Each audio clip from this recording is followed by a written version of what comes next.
We're going live. Okay. Well, hello and good evening and good morning and good afternoon and good beautiful everything, wherever in the world you are on this awesome Friday. And welcome to Solutions with Aquarius Rising Africa with three of my most favorite girls on the planet. And neither one of them need any introduction. Jessie, Carmen, Madison, well, we won't go into how we know them now. Covert Carmen, by the way, Covert Carmen is your name. Covert Carmen. You know, everyone needs a porn name. That's your name. I was thinking about it afterwards. I'm still on the whole porn ticket, by the way. Every time I think about that, I have a good old chuckle. I think we should call her Carmen, and it'll be her porn star name because people think. Oh, yeah, they always put that "ain" on the end, don't they? Yeah, Carmen, that actually sounds really like that. That's hilarious. Leave it to Madison to properly name me. But anyway, so we have had about half an hour banter off air, which was so fun. And we decided, well, if we wanted to come on air tonight, we had to do it right now. Otherwise, we would not get on. And I know Madison's got to leave early as well. But we decided a great topic of conversation for us girls here tonight would be division and unity, actually. So division is, and I really think we have to address this white elephant in the room, although it's not something we like to talk about, but I've been noticing it for a while now, the last few months, most definitely. There's a lot of division within our truther communities, if we even call them that anymore, within the survivor overcomer communities. I'm noticing a lot of in-house fighting going on. Jessie, I even said to you the other day, I'm wondering if there is programming that was programmed, because a lot of these survivors at the moment are coming from the 70s, born in the sort of 70s, so they're at that age now. And I do know there's been talk about a lot of triggering going on at end times. Now, it's not necessarily only those that have been programmed, but we've also been programmed massively through media and all of these things over the past years. We complying. I was just saying off air as well, I've noticed that since 9/11, I've stood back and I've watched. That was when they really created, in my opinion, and from what I can recognize, the first major division. It was like, then it was suddenly you don't trust your neighbors. Suddenly the fact that there was one passport found of an Arab guy in the burning ashes, everything else destroyed, but the passport was still there anyway. So, there's so much division and segregation. And as we move along, and then it's the racism thing. Come COVID, then suddenly it's dividing your friends, your neighbors, your family. The jabsters, the non-jabsters. Suddenly then there's Ukraine. Suddenly then there's Johnny and whatever her name is, and Will and not Grace, the other one, his wife, whatever, I can't remember. Jada. It's just a vision. Jada, that's right. Jada with the hair that was being lost and the whole whatever. My point is that there's one psyop after the other that is designed to divide us. And I think once we can see what's going on, it makes us a lot easier to deal with. So I would love to talk with you, beautiful women here today, this evening, and just get your opinion on what's going on, because there is a lot of division going on. That's the white elephant. There is division. We've got to talk about it. When we talk about it, we take the power away from it, and then we can deal with it. There's a lot of infiltration. I'm noticing the same thing in Australia. I mean, you guys know how much I love Australia. We've been doing regular shows with them and exposing a lot going on there. There's a lot of infiltration going on there, creating a lot of uncertainty within the survivor community. I'm seeing it here in America as well. South Africa, we haven't even started bringing up our survivors yet. I'm working on it. Don't worry, that's coming. You guys are obviously leading the way. But I would love to hand over to you. Anyway, welcome, beautiful ladies. Thank you so. Yeah, thank you. I think we started on Carmen's show with Trina, where we talked about the triangle, kind of that encirculation that kind of happens where people pull you into their trauma triangle. And, we're still seeing so much of that where we've got individuals who've come into the survivor overcomer communities. They present themselves as those who, either have been healed from their own traumas, or they're kind of like the professionals outside of the trauma, where they're professionals of survivors, they're professionals of, abuse, they're professionals who can advocate for you, help you out. And the way that they present themselves, that's how they get their in, is that they come alongside of as a friend. They know the way to pose questions or to pose the conversation to get the most information. And, with that, as most, as survivors, we've been waiting so long for somebody to even just listen to us, that when somebody hands us the ball and says, go ahead, talk as much as you want, we will share absolutely everything. And that's what they're betting on. They're betting that we're not going to put up boundaries, that we're not going to expect a give and take in the relationship, because we've never had a give and take relationship. Yes. We've always had to be the giver. And so they will just take, and keep on taking. And then they save it. And this is key, it's not a regular relationship. If it was a regular relationship, people don't normally record all of their conversations. They don't screenshot all of their texts so that later they can prove something or use it against somebody. Like, with all of you guys, I have never recorded a conversation. I don't sit there and screenshot all of our texts, nor do I, go and screenshot every video, text, or segment where you've mentioned me. Like, there's that base trust, where it's like, I understand that one of you could be doing that against me.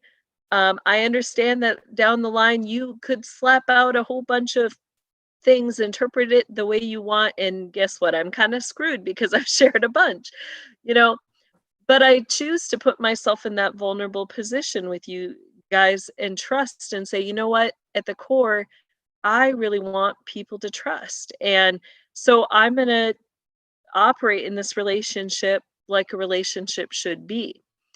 And so, if you see individuals who are trying to pull you on other platforms into private conversations, and they're doing that about somebody else, where they're saying, look, I've got all this proof, I've got all these screenshots, this is exactly what they said and what day they said it on, walk away. It's an operative. It's somebody who is paid to take people down. The majority of the time, everything that they're saying is not true. And I got pulled into that at first, against a lot of those survivors who were born in the 70s. As I was starting to come out, these people really got involved in those relationships because they did not want me to have connections with those other survivors. Why? Because the abuse that we experienced is not individualistic, it's a system. And together we collaborate each other's stories over for some over a 50, 60-year period of time. Yeah. The same stuff that happened 50, 60 years ago to some of these survivors happened to me and Madison also. And when our stories come together, it shows the means, it shows the methods, it shows the same, sick people who have been doing this stuff for generations, and that's what they don't want to come forward. So, we really have to be careful with one another. We have to, the other thing is we have to tend to one another. you know, as survivors, we are always in a space where we need healing. Healing is not something that comes in a big bulk package and, you know, wah, you're all better now. You know, there's layers, and those layers take time. And, you know, we may be able to heal a certain memory at a surface level, but then years later, that memory comes back, and the Lord takes us to that deeper level where there's more healing that's needed. So it's a constant thing that we need to be working on. And I believe that we should be living in such a way where we're invested in each other's healing, you know, and we're saying, okay, like I'm respecting that space that you're in, and what do you need right now? How can I support you with what you need? And even not being afraid if somebody's in a space that's not a good space, to say, you know what, I need to set up boundaries right now. You're not in a good space, you know, and your not good space is affecting my space, and I need to step back from this relationship right now. But it's okay. Like, I'm still here. You know, I believe you. I know you've had your trauma, but I need to separate myself for a time. And it's okay to be in that space and to say, you know, let's pick up the relationship later.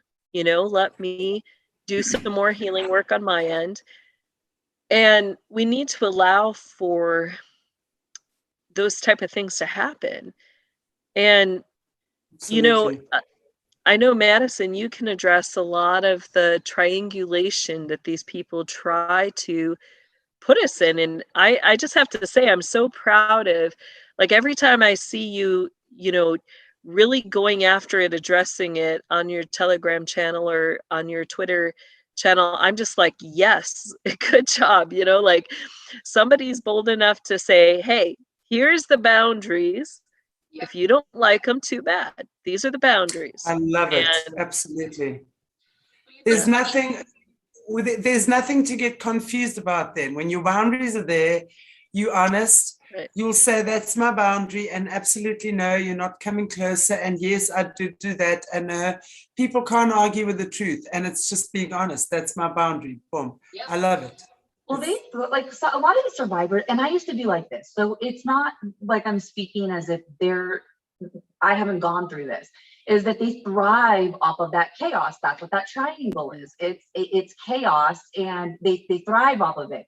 So, I mean, and it's funny because in the last, couple months, this has happened with Carmen and I twice, with two different men, where they reached out to Carmen, like Carmen's my handler or something, and telling her what to do with me. And she's like, wait a minute, I'm just friends with her, and you're telling me what I need to do with her.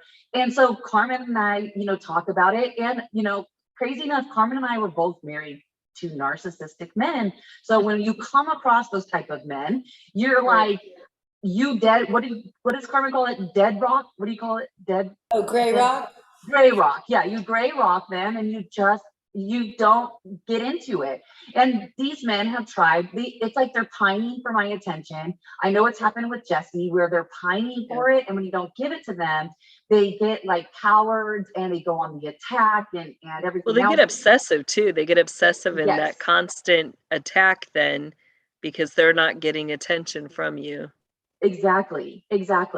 And to address what Jessie was saying earlier too, you know, what's really great about survivors that have been healed, and like Jessie that has gone through it, and you know, we've both had abuse as children, and we've grown up and we work on ourselves daily. It's not, you know, abuse and that chaos can be an addiction. So you're every day waking up and dying to self and asking God to push you through the day, so you're not going into a crazy cycle of chaos or whatever. And I think people think, okay, they're going to take, we love so much that we give everyone a chance. You don't not get a chance with us. But then when you cross that line with the boundary, then it's like, nope, now I'm setting up the boundaries. And guess what? If you made a bad choice, or you communicated inappropriately to me, or you are attacking me, or wherever, text message, on a show, whatever, I'm going to set up this boundary, and that's it. And I noticed like there was one woman who, and I talked about this before, but I want to talk about it in a different aspect, is I believe she went into Jessie's life and she was a religious spirit, and Jessie loved her very much. And she tried to, I think, control Jessie and make Jessie believe certain things which weren't true. But Jessie loved her, right? Because she trusted her and she gave her that chance. Well, then here I come along, and this woman now tries to control and manipulate my relationship with Jessie, where it's like, okay, why are you trying to control and manipulate this relationship? That's what I said offline, and I'm gonna say it here, is why don't they want Jessie and I to be friends? Why are they sending me, like, and listen, they can create whatever evidence they want. It can look as real as you know, my backdrop. Like, it can look so real but not be real, right? That's what they did with Jessie. And so you have to like really step back and say, why are they trying so hard to divide us? Well, maybe there's power with Jessie and I together. Maybe there's power when her and I pray together, and there's power when we stand together as survivors. And then when we stand together with these other survivors and love them through their crazy. Now, are we going to let them come into like create crazy around us? No. Are we going to attack them? No. We're going to love them and pray for them through it. People are just disillusioned, is that the right word, to think that we are not grown, that we will not set boundaries, that we will not say no, and that we won't tell them to F off when the appropriate time is to tell them to F off, you know? Yeah. And I just learned, like, some people I do give second chances, but I will wait a period of time to give them that second chance. And then after that, that's it. You're done. Like, if you mess up here, you know, and we have to be accountable. One thing I've noticed in the survivor community is no one's teaching them how to be accountable, is that they act a certain way and then it's everyone else's fault. And we are all accountable. I mean, even some situations that happened with Carmen, and I told Carmen yesterday, I said, I called my therapist and I was like, okay, where am I accountable in this situation with these people? And she goes, well, she's like, you allowed them into your life. She goes, you had those red flags. And she said, again, if you're not listening to those red flags, she goes, you did do better because you didn't let them completely in. But that's the accountability for me, right, in this situation. But they also have to be accountable for their actions and accountable for what they're doing. And I think that word is so huge, but unfortunately, we have a bunch of cowardly, narcissistic men running around that don't know what that word means. They don't know how to act like grown men, and they're just a bunch of cowards. So that's it. Yeah. Yeah. I absolutely agree. And, you know, Madison, you know, I love you just for your straightforward way of saying things, because I absolutely couldn't agree more. You know, there's nothing more powerful in our healing journey than taking responsibility and being accountable, because that whole, it's really one and the same thing, actually, isn't it? You know, and it's really just understanding that from this moment forward, no matter what is happening, no matter what is going on, the only one that can change things in my life is me, you know? So to stop blaming others, to stop expecting others to make things and fix things and what have you. It really is such a time where we all just are looking within, needing to practice discernment like we've never practiced before. Yes. There is so much craziness going out there. And the more we're looking outside of ourselves, listening to 10 million people, this one says that and that one, and the financial that, and the world that, and the climate change that, and wow, there is just so much going on, you know. And really at the end of the day, I believe that we really need to be accountable to God, our creator, be in alignment with that, pray, ask what it is we need to be doing. Who are the people that we need to be having in our lives? Reveal so-and-so's heart to me. Show me if this is the right message or understanding.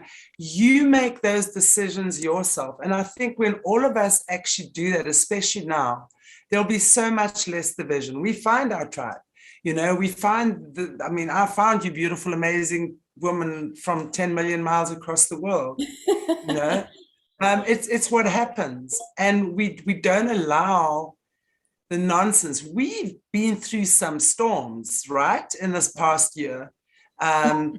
from attacks we've had from people and name slating, you know, something I can never actually quite process is when someone takes a picture of my granddaughter and sends that around the internet. No. I mean, who does that? Anyone who thinks that is an honorable person doing something like that, it's not okay. So these are the things I look at. People who do that to me are straight from the devil. I'm sorry, they are.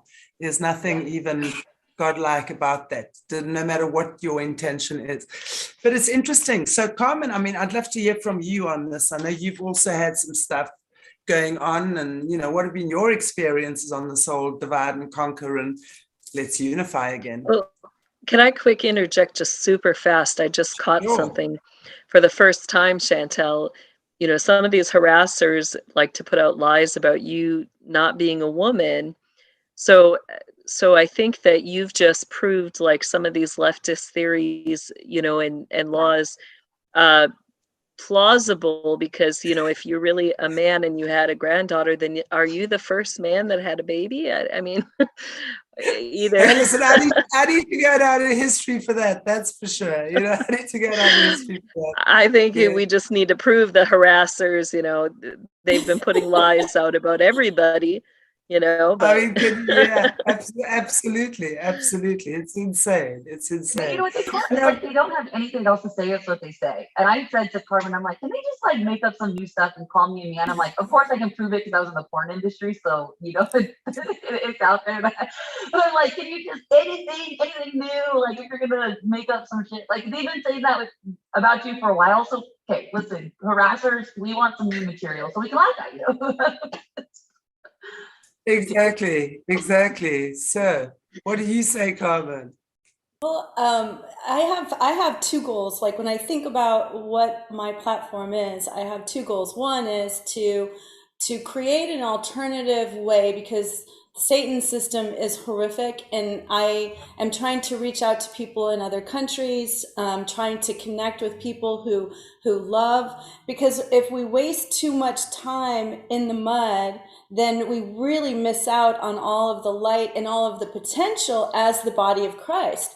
And so that's like my number one thing is I really want to create alternatives. I don't want to waste time with this stuff. However, I think we need to be aware of not only the triangle, but Doreen Virtue was on my show yesterday, and she said or 2 days ago, and she said something that I thought was so amazing. And she said, I recognize the demonic from the life that I used to be in, as if I'm a smoker who quit smoking, and I recognize it. I recognize a smoker, and I thought that's such a beautiful way to express it, because we are so sure about smell. And so when somebody sends me a message that has to do with MADYSON, the first time it happened, I just addressed it because I didn't know the guy very well, and it took about 2 seconds. I said, I literally teach people for a living not to get involved in other people's business. So why would I get involved in this? This isn't my business. And to me, it's that simple. And I think one of the other things is be aware when somebody's coming in and asking you to drag them into their lane in the highway, like come into my car. And then the other thing is too, when somebody's telling you what not to do, I want you to not do this. I want you to not do that. I don't want you talking to this person. Bing, bing, bing, bing, bing. That should be enough right there. You should be like, okay, that is a huge red flag. And if somebody's telling me where I can and can't go, that's a big problem. But I also want to tell Chantelle, I think you're one of the most amazing people. And to me, the way more Christians should behave, that open, that I know what my boundaries are, but I'm not going to distress other people until they get there. I think you share yours, you don't force it. And people are always trying to get me to, oh, you should have Chantelle on this because that's different than what she's saying. And all I write back is, I absolutely love Chantelle. She has one of the most beautiful hearts. And if it weren't for you, I would not have a channel. So if I ever betray you, you need to go, that bee, I put her on. Right. Well, I always love to tell the story about you come and I saw you and I just said, that girl come. And within a moment, I had you on email, you responded. And then it was lovely because I know how we got connecting with Jessie as well, because then you invited us onto Michael's show with Jessie. And that's how the whole Jessie, and look at this. You see, this is what I say. I love the way that God works, because just to do this, and Amanda Bass, who's the South African satanic ritual abuse expert. Yeah, I mean, this lady she knows her stuff. She works with all the hectic satanically or ritually abused people in South Africa. She's a psychologist, really goes into this amazingly well. And she said to me the one day, she said to me, you know what? She says, God really works in mysterious ways. She says, you like the outside horse and you got to back the outside. I said, oh yeah, you back that outside horse. You know, like what she was saying was really like me being involved in what I'm involved in. I'm not religious in any way. I haven't been, I'm not a survivor. I'm just this farm girl who decided, hey, I'm part of this action. Move over, Satan. You know what? That's what the enemy, the devil, this right here, this is why they try to divide us. Because this is their worst nightmare. Us supporting each other, loving each other, praying for each other. If we don't have a support system of people that love us and pray for us and that we can go to when we just need to be broken for a second or a minute, they don't want that, because then they can drag us back into that triangle, into their chaos and their crap. And so this is their worst nightmare, is us loving each other and standing by each other. And I find it comical, because I'm like, the more you try to tear us apart, the closer that's bringing us. And it's just like their plans to destroy us. I mean, really, no weapon formed against us, and that's what's happening. It's just making us closer. And when things happen, you know, like I'll go to Jessie, I'll go to Carmen, I know I can go to you, Chantelle, and it's just like, we're going to talk about this. And, you know, maybe, you know, I know like Jessie and I were talking about something yesterday. I think Jessie had a different perspective than I did, but it was okay, because it's like, you know what? She's like we can disagree, you know, exactly. or it's not even really disagreeing. It's just like we are free to have our own thoughts and opinions and perspectives, and we can respect that in each other, you know? Yeah.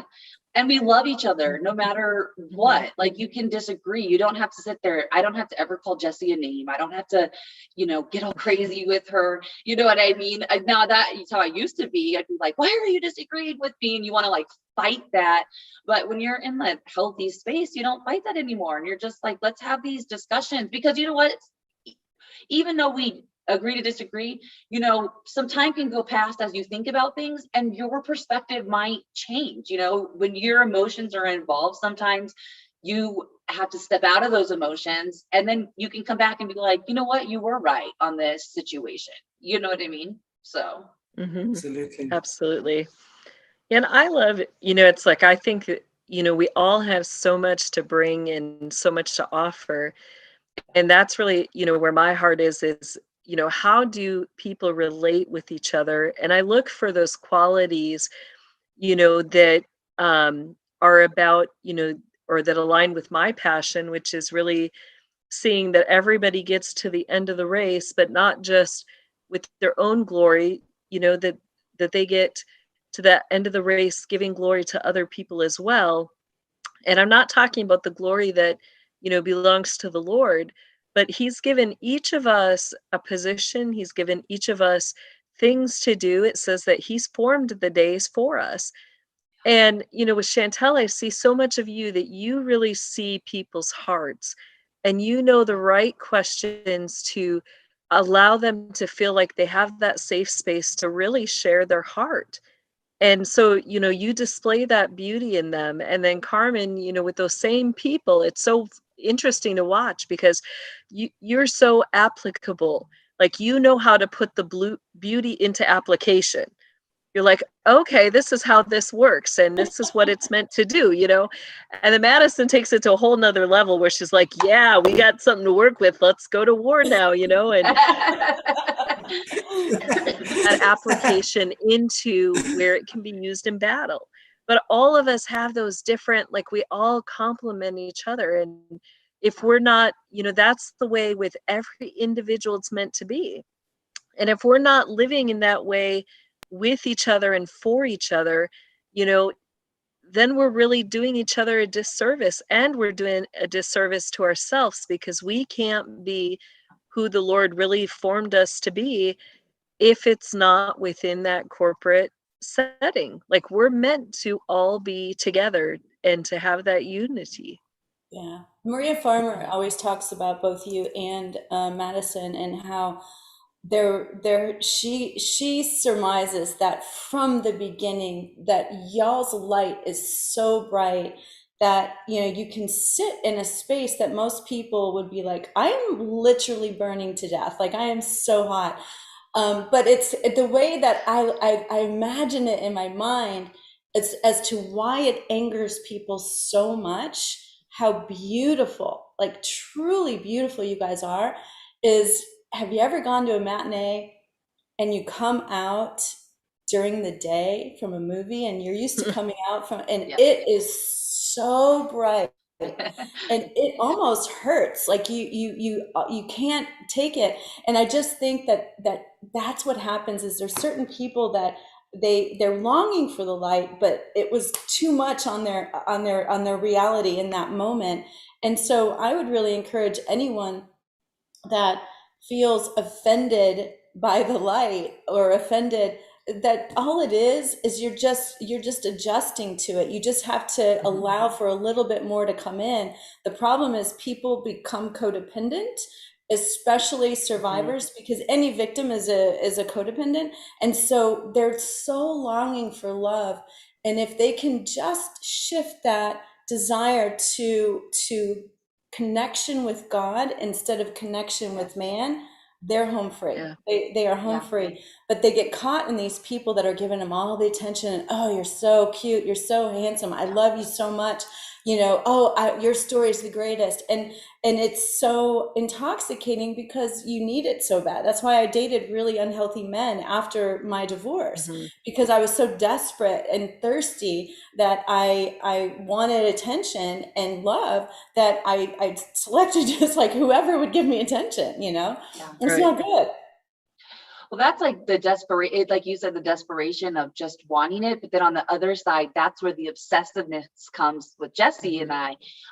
You give them a little bit of attention, and instead of a healthy relationship where I don't have any romantic feelings toward you, I'm not attracted, I don't love you, I'm just here to support you and know you as a friend. And then they take it to a whole nother level, because they are narcissistic and they don't know how to like have healthy relationships and boundaries.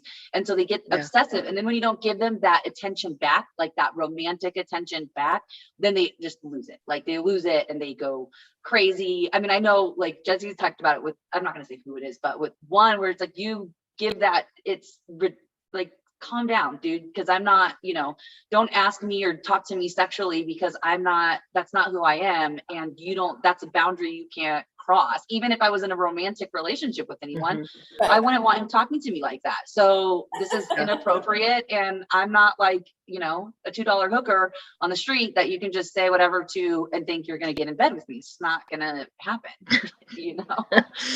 So.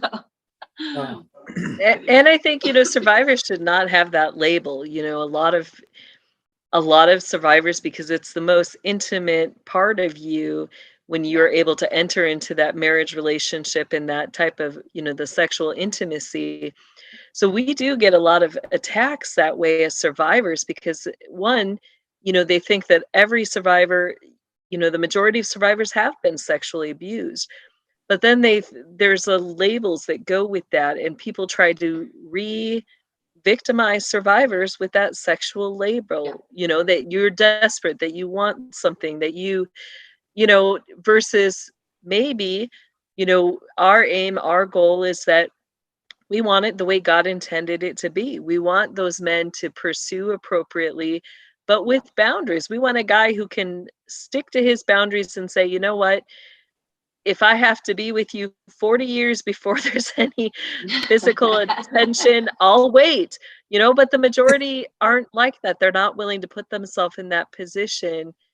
And, you know, they're not willing to give the honor or the respect. And that's really what it's about, is honoring the relationship. Right. Yeah. Well, look at these churches where they have, you know, TD Jakes has the beautiful women with the big boobs and they're all sitting on the front row. And it's like, this is what you're telling people to thrive to. No, this is not what we should be teaching our children. You know, if you have girls, teach them how a boy should treat them and a man should treat them when they're older. Yeah. If you have sons, you teach them how to treat women. It starts with you. You know, like I take my kids and I say, okay, we're going on a date and this is how you're going to treat mommy. So when they get older, they'll go treat whoever they are involved with like that out of respect. And it's like, why this is, and people say, oh, well, the schools aren't teaching it. No, the responsibility is on us to teach them to honor themselves and to honor other people, because we know the world isn't going to do it.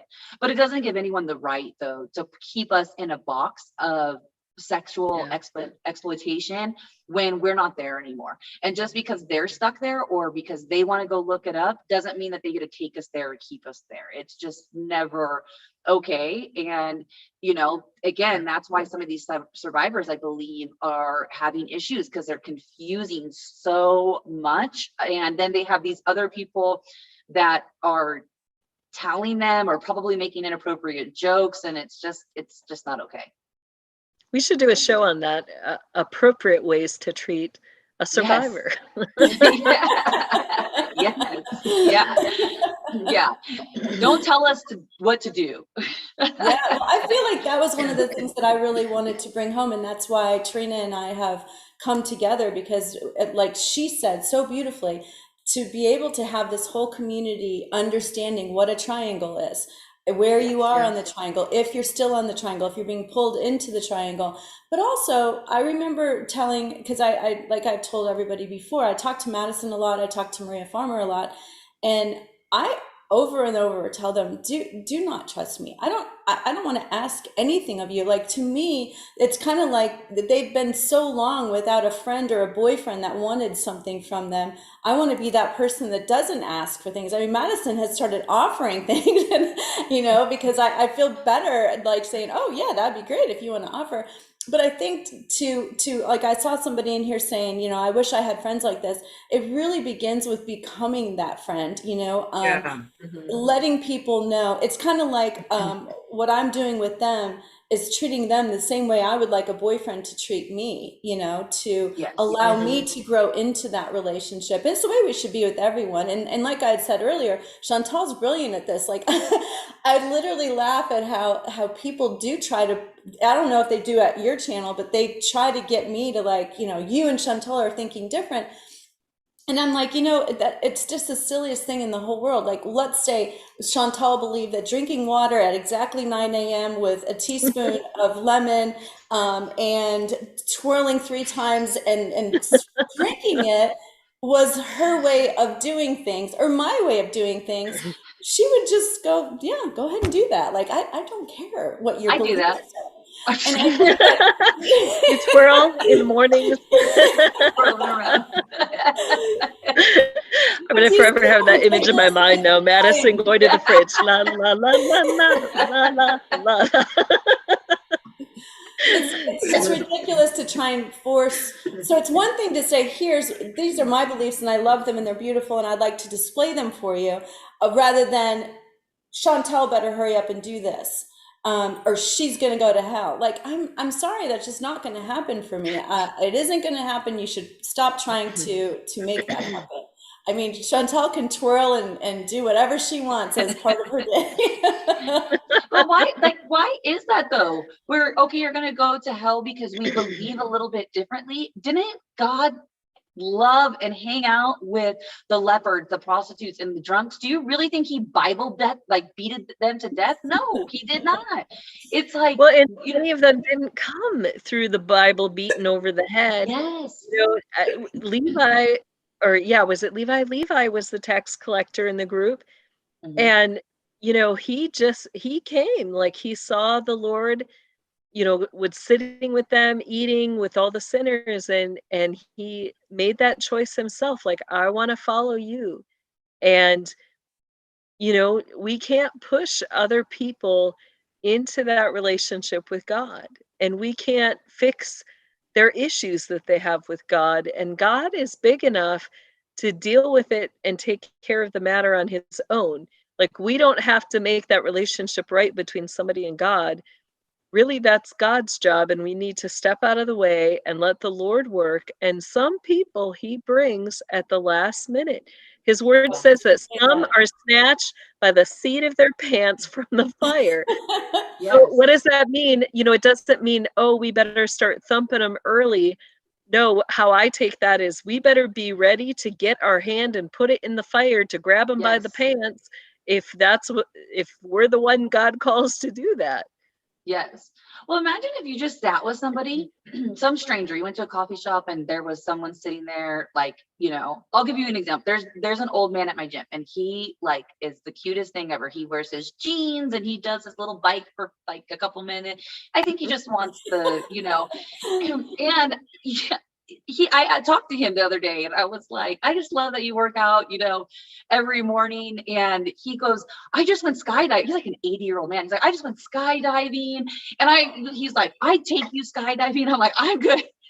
They'd cut the cord or something if I went skydiving. But just having an interaction with this old man and being like a light with him and not saying, do you know Jesus? Like, no, let me just let him tell me about skydiving and let God shine through me. Maybe that opportunity will come, or he will go away saying, man, this person was different. And maybe it's because of God. She was different with me and she didn't ignore me.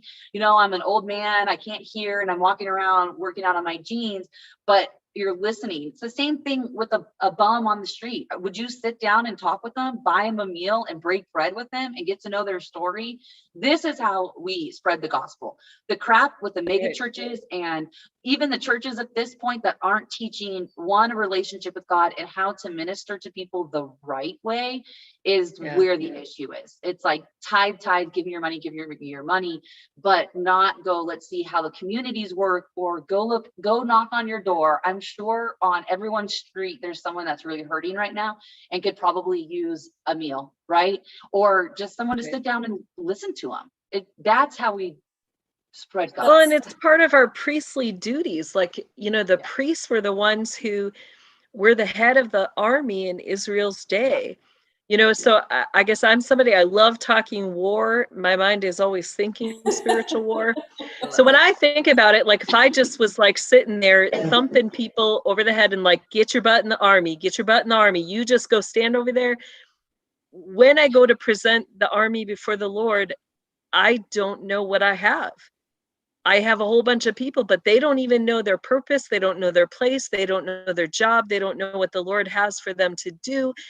And really, I'm giving the Lord nothing. But if I sit there and take the time to get to know people before I tell them to get their butt in the army, I know exactly what I have to bring before the Lord, where it's like, okay, Lord, here's your strategist. Here's your person that you're going to put on the front line. Here's your rear guard. So we have to think about in our relationships, how are we presenting each other, not just to each other, but to the Lord. And there's an accountability there. He wants us to know who we're to work with. What are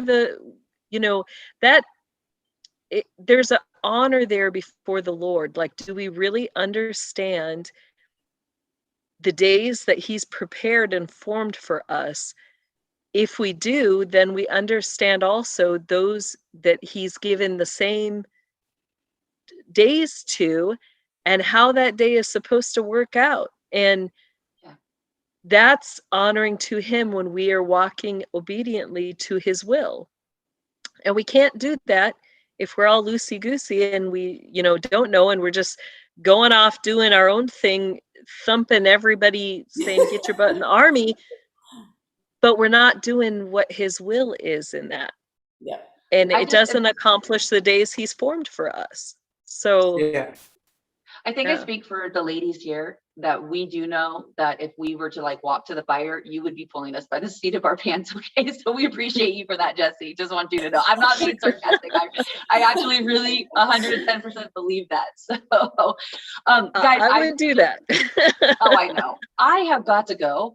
I am so sorry. I just want to say I love you, ladies, and you know, people that don't think that there's a war going on right now, you're delusional. If you don't think that there's a war on our children and that Jessie and I aren't going and fighting for them, you're delusional, because we've seen a lot of shit and these babies are suffering. We've seen death. And so how dare anybody say that that's not happening, because it's exhausting for us. And Jessie doesn't talk about it, but I know she's in this fight as well. And so if you want to come at us, you better sure as hell be prepared to go to war with Jessie and I, because we're the wrong ones. Okay. Especially when it comes to these babies. So I love you guys. Thank you. I will see you.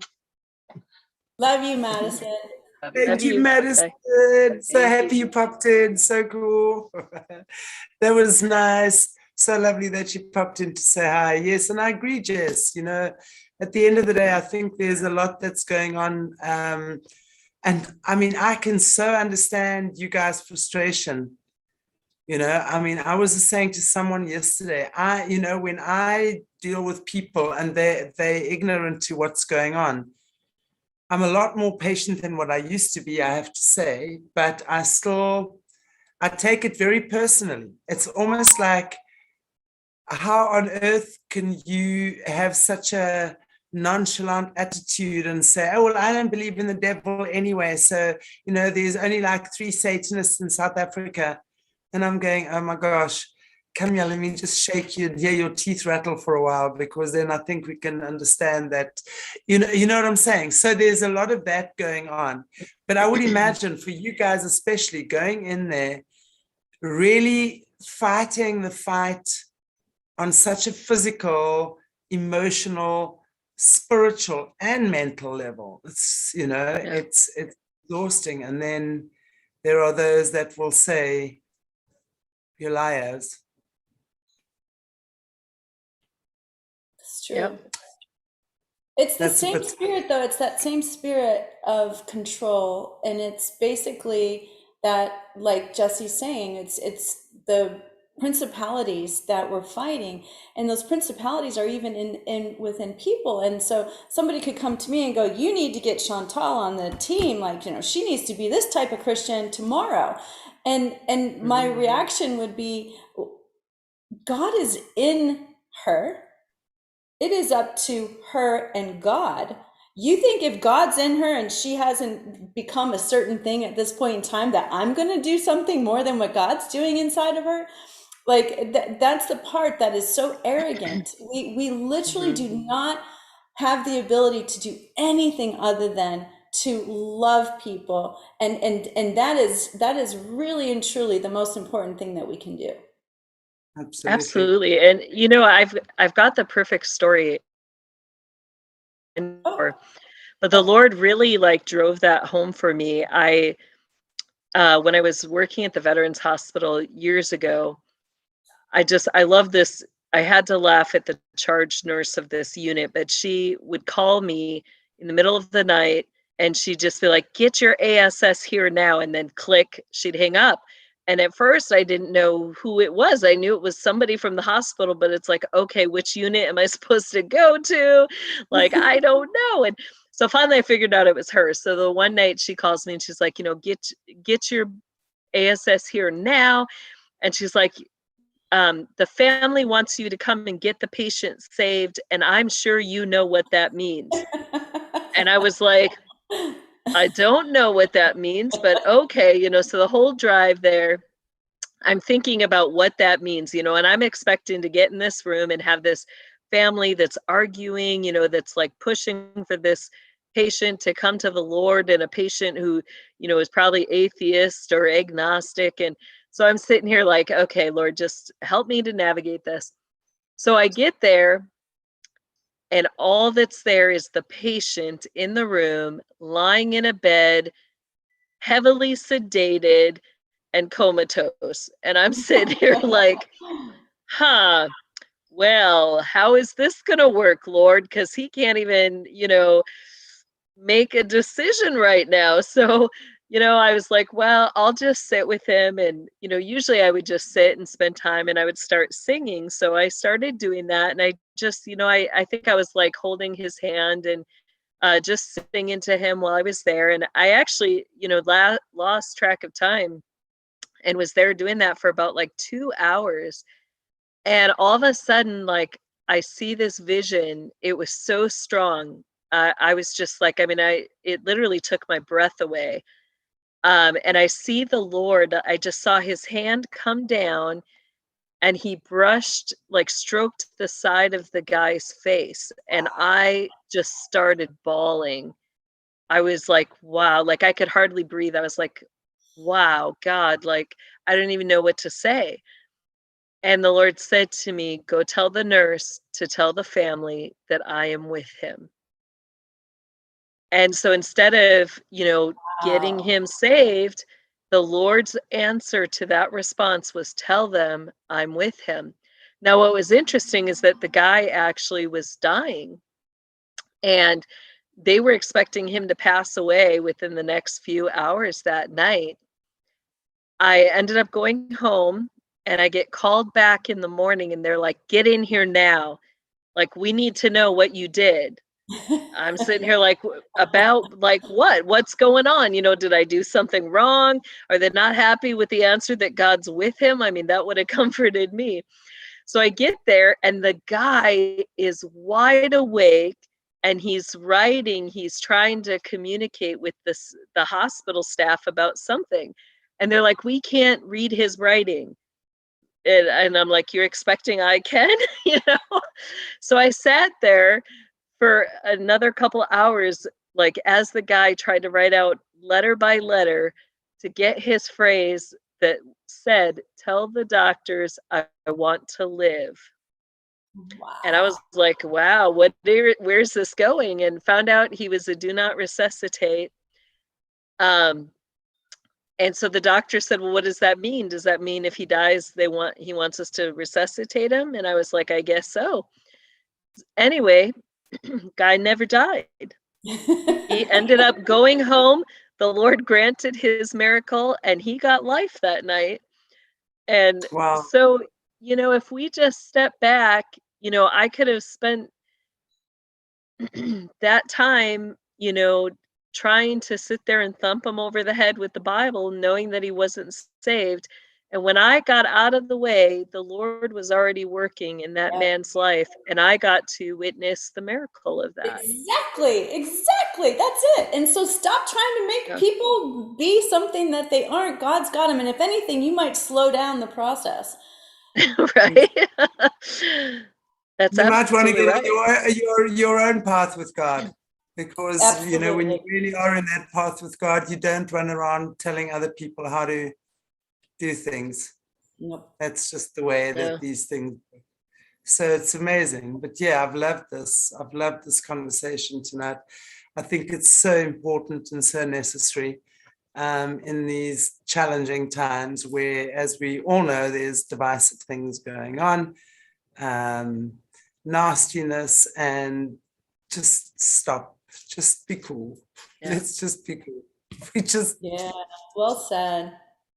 yeah. Well said. And I think too, just watching Madison sign off with, like, I almost could feel like a frustration or she had tears in her eyes and she's working so hard.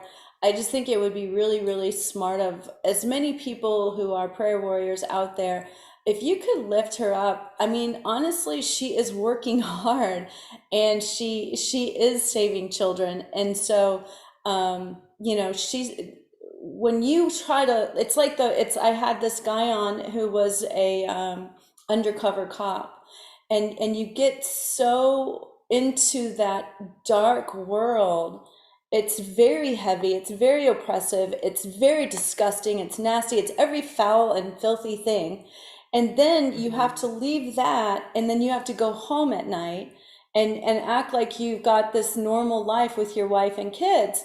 And I think that Madison is doing a similar thing, but she doesn't have the support of a husband. And so this is where, you know, we've got to give people a break. I mean, especially the people at the front lines. Jessie's got her wings are singed. You know, she doesn't have white wings, they're black ones. She keeps going right down there. Yeah. So yeah, we Yeah. need to No, support these people. Yeah. Sorry, got a lag, yeah.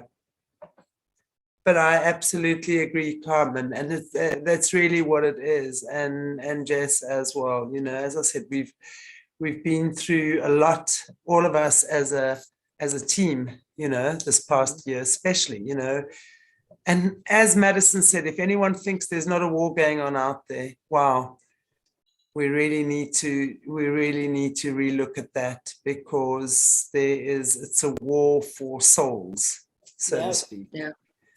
Georgia Guidestones went and down on a good note.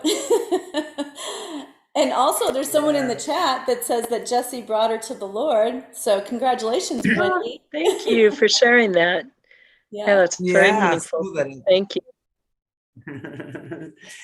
Yay, girls. Wow, what a beautiful evening and morning for you. So I want to say thank you so much for joining me again today. We will do this again in a couple of weeks' time, about a month's time. Love to have these conversations and just connect and do what we're doing, and we're all doing it together. Each person is doing it in their way, and that's just what's beautiful. So maybe Jess, you want to close us in prayer, if you don't mind? Absolutely. Heavenly Father, we just thank you so much for this time together, and we just simply ask today that you would touch each individual where they need you to apply that gracious, beautiful healing in their lives. And I ask that no matter what the trial, no matter what the suffering, Lord, that that they will just know that they've had an encounter with you, that if there are things in our lives that are not right before you or that are displeasing, Lord, I ask that you would help us to enter in that conversation with you, help us to wrestle it through with you, and come to that place of restoration in our relationship with you and with one another. And help us to be more tender towards, actually the words tender and kind-hearted towards each other comes to mind. Help us to really invest and take time to care for each other. We ask this in your powerful name, Jesus. Amen. Amen. Great job, ladies. That was so good. Thank you, Chantelle, for hosting us. And thanks for putting me on the map, girl. You too, Jess. I would literally have 2 followers if it weren't for Jessie. I just liked you, that's all. So that's it. That's the truth too, Carmen. I mean, there was just something that first meeting, I was like, wow, I just really like her. Yeah, exactly. The feeling is mutual. I'm so thankful for you guys. Likewise, I'm very grateful to all of you. So thank you so much again for joining us for our Friday banter. Love these conversations, very healing, very connecting and liberating, you know, and we talk about the stuff that matters. So guys, take care of you all. If you haven't already, please give us a like, a share, and a subscribe. Find us on wherever, you know, Facebook, BitChute, all these places. And have a beautiful weekend. God bless you.